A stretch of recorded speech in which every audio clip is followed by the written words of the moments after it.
incrível, cara. Quando que você vai pensar assim que alguém vai entrar numa live? Eu acho, eu não sei, eu não olhei todos, mas assim, quando você olha nos temas, as nossas conversas aqui são os que têm a maior audiência, assim, de mas você tem uma qualquer explicação assunto. por que as pessoas estão tão interessadas em geopolítica, assim, ultimamente? É por causa disso mesmo? É para entender grana, entender segurança, entender É para tudo? entender tudo isso, e eu acho que tem uma sensação de sei lá, uma mistura de angústia, ansiedade e desejo que aconteça alguma coisa muito louca. Porque assim, a pergunta que eu mais recebo...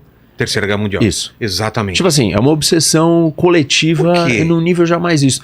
Tem um sentimento, tem uma coisa na emoção, na alma das pessoas que tá pedindo por isso. Porque a gente vê filme, ouve relatos de quem passou a Segunda Guerra e tal, e fala, cara, a gente não passou por nada, como que é? Então, eu acho que é isso. A gente tá muito acomodado, vivendo muito bem.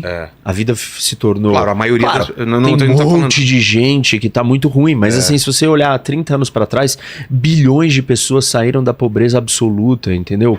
A riqueza que tomou conta da Ásia, o crescimento econômico, tem muita gente ainda numa situação muito ruim, mas tem muita gente numa situação cada dia melhor.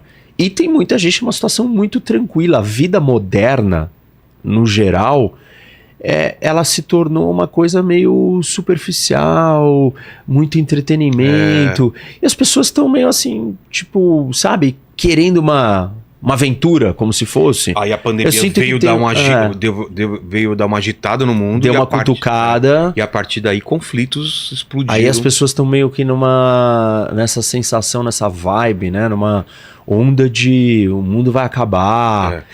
Também porque... Tem uma questão religiosa. É isso que eu ia falar. Tem um lado religioso que só fala nisso. As profecias batem muito com o que está acontecendo, como poderia bater também em outros conflitos, mas... Isso. Tem uma onda, muita gente que traz essa perspectiva para dentro desse debate. Tem um monte de gente que traz essa perspectiva de meio tédio da vida moderna, eu diria. Okay. Tem gente que traz uma perspectiva de angústia e ansiedade, que é uma continuação de pandemia. E tem uma outra galera que está simplesmente conectada com o mundo. A globalização faz a gente estar conectado com tudo e todo dia está acontecendo uma coisa nova. Então, acho que seria, sei lá, esses grupos todos juntos, aí vira uma... eu me incluo nessa parte que você fala de querer estar conectado, porque, por exemplo, passou batido em 2014 o que aconteceu da Rússia invadir e outra, se eu tivesse já ligado na geopolítica, eu estaria entendendo o que está acontecendo hoje. Mas Copa do Mundo no Brasil, não se falou muito nisso e tal, e acabou passando batido. Então, essa sensação eu não quero mais ter. Eu quero poder prever as paradas. Quando a gente for tratar de Taiwan, e iremos... conectado também. Tá conectado e você já vai entender, porque você já tá ouvindo falar disso há muito tempo agora. Teve eleição tá se em falando Taiwan, muito isso. Acho que o Oliver veio falando de eleição e tal. Eu tô indo pra Taiwan mês que vem. Por motivos de... Eu vou lá, quero olhar, né? Quero visitar, conhecer. Vou pro Japão e vou pra Taiwan. E pretendo fazer coisa de lá, tal, live de lá e tal. E vou olhar de perto, né? Mas conversar com as pessoas lá. Entender o que tá acontecendo, como eles veem, como enxergam, como a ilha se coloca.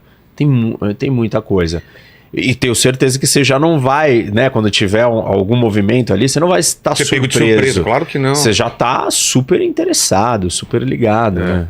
A questão que a gente está tendo hoje, antes de começar esse assunto, Irã, é uma oportunidade de vários países colocarem suas cartas na mesa, né? Porque tava todo mundo, talvez até tivesse intenções de fazer o que está acontecendo agora, mas como o mundo estava calmo, ia chamar muita atenção. Parece que quanto mais conflito tem, parece que tem a possibilidade de mais conflitos. Porque o mundo não consegue... Os Estados Unidos não vai intervir porque está cuidando de não sei o quê, e tem eleição nos Estados Unidos. Então é muito complicado atualmente, né? Tem um negócio, Vilela, que é o que a gente chama de ordem internacional. E quando você abala a ordem, você cria um ambiente... Falo ordem como uma grande massa que está funcionando mais ou menos. As engrenagens estão funcionando. Uma engrenagem que ela tem regras de funcionamento. Não são regras escritas como numa constituição de dentro de um país.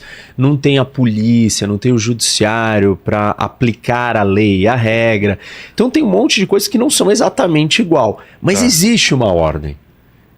E essa ordem, ela está sendo afetada. E quando a ordem é afetada, ambientes de desordem, eles são... A gente falou disso quando falamos de Cracolândia aqui. A gente pode falar disso quando a gente imagina criminalidade ou estudo sobre criminalidade, janela quebrada. Lugares de desordem, eles são indutores ou eles são atrativos para mais desordem. E todo mundo se comporta assim.